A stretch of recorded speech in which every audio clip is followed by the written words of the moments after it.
Hello. Oh, I finished week 5 of The Artist's Way, and let me tell you, I think I'm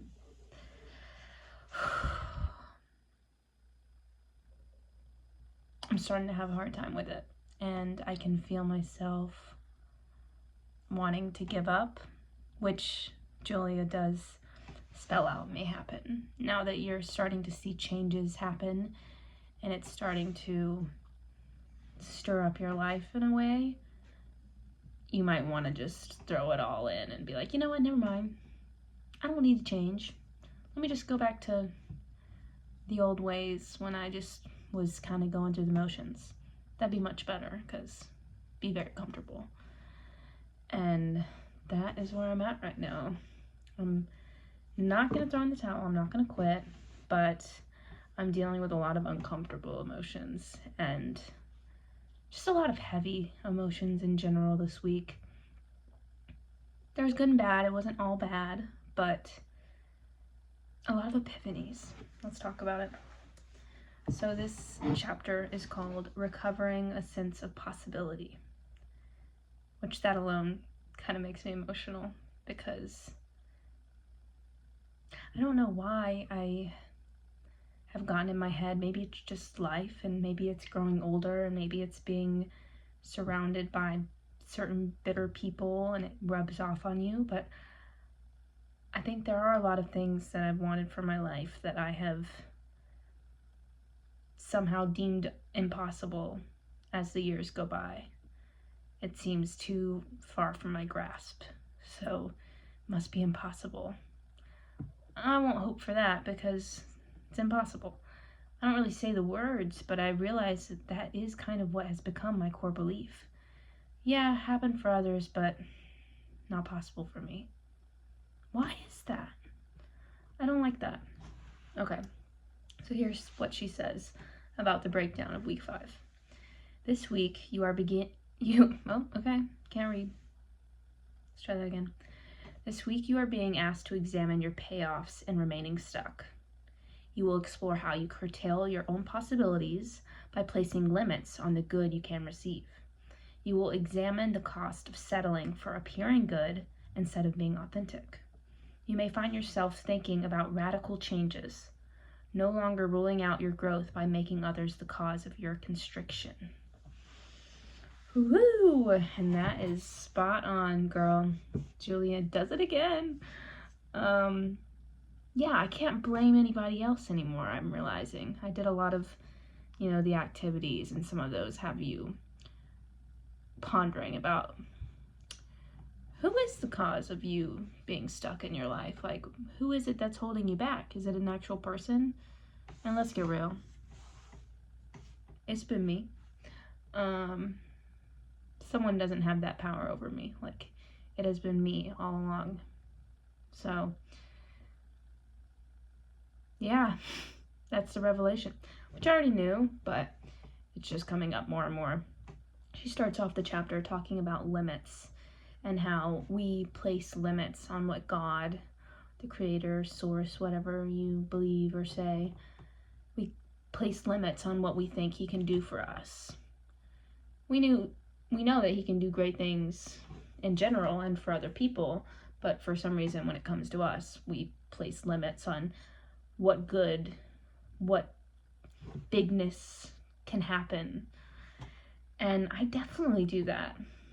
I don't know if it's like from my childhood, of growing up with a very much a lack mindset and knowing just how much I didn't have and being told that, by my parents. All love, but I was very aware of how little money we had, how little I had to, for myself. And I don't know if that's where it all began, the whole lack mindset and not thinking that God could provide more for me. But it definitely lives within me, and this week I've just been kind of apologizing to God, honestly, for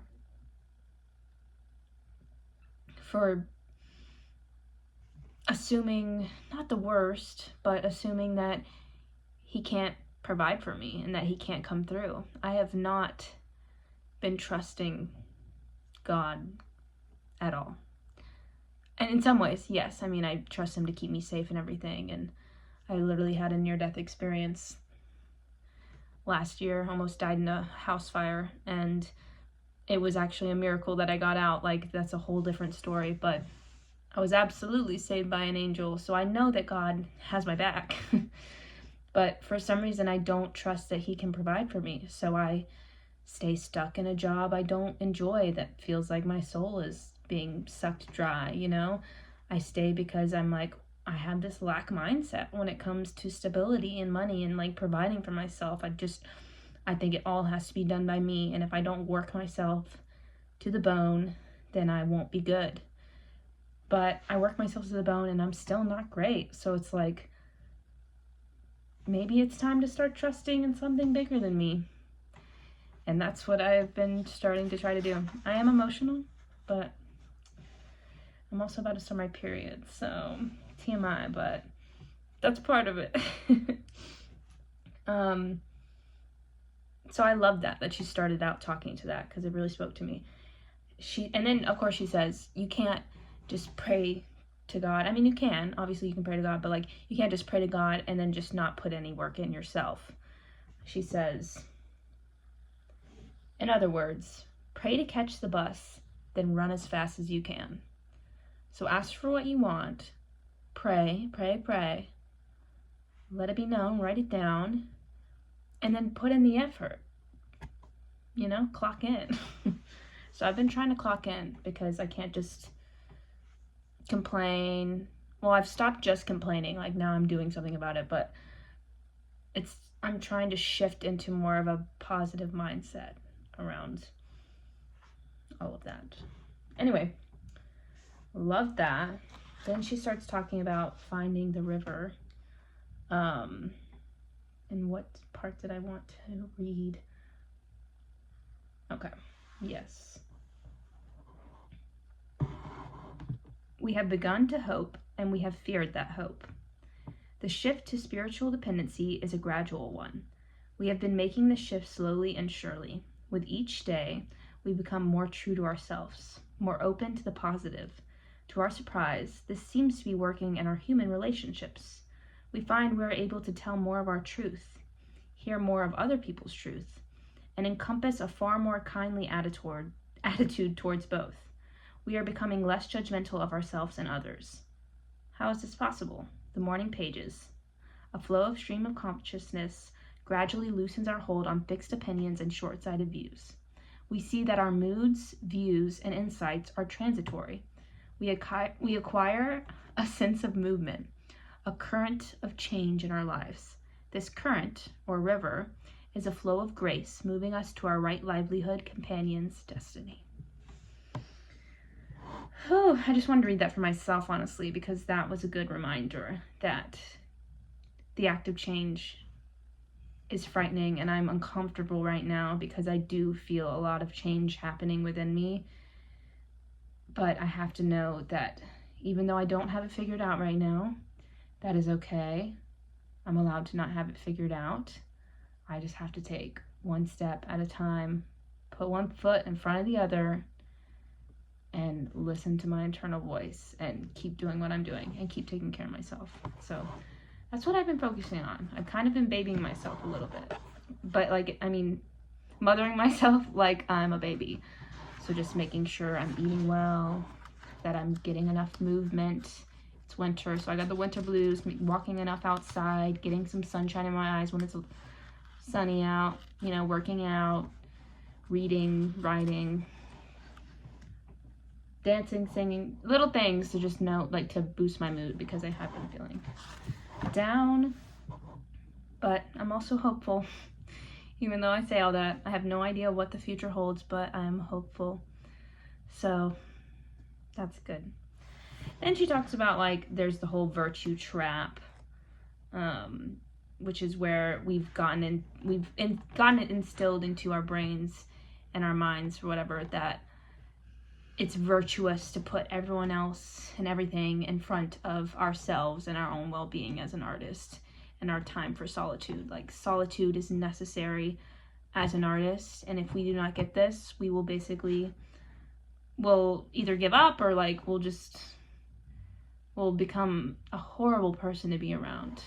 So that goes along with the whole mothering thing. I know that I've always known I'm a person who requires perhaps more alone time than the rest of the world, especially because my job is very forward facing and I deal with a lot of people and energy.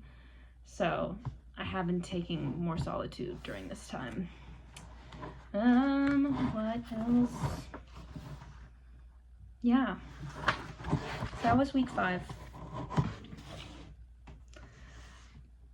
All in all, I will keep going. I'm almost halfway through. Chapter 6 is where everyone supposedly, not everyone, but a lot of people want to give up. And I'm already feeling like that, but I won't give up, I promise. You can't pinky promise with me because you're me, but you know what I'm saying? I won't give up, but I'm interested to see what it is about week 6 that stumps people. I'm gonna keep going. So thanks for tuning in, me from the future, and whoever else is watching this. I'll talk to you later. Good night.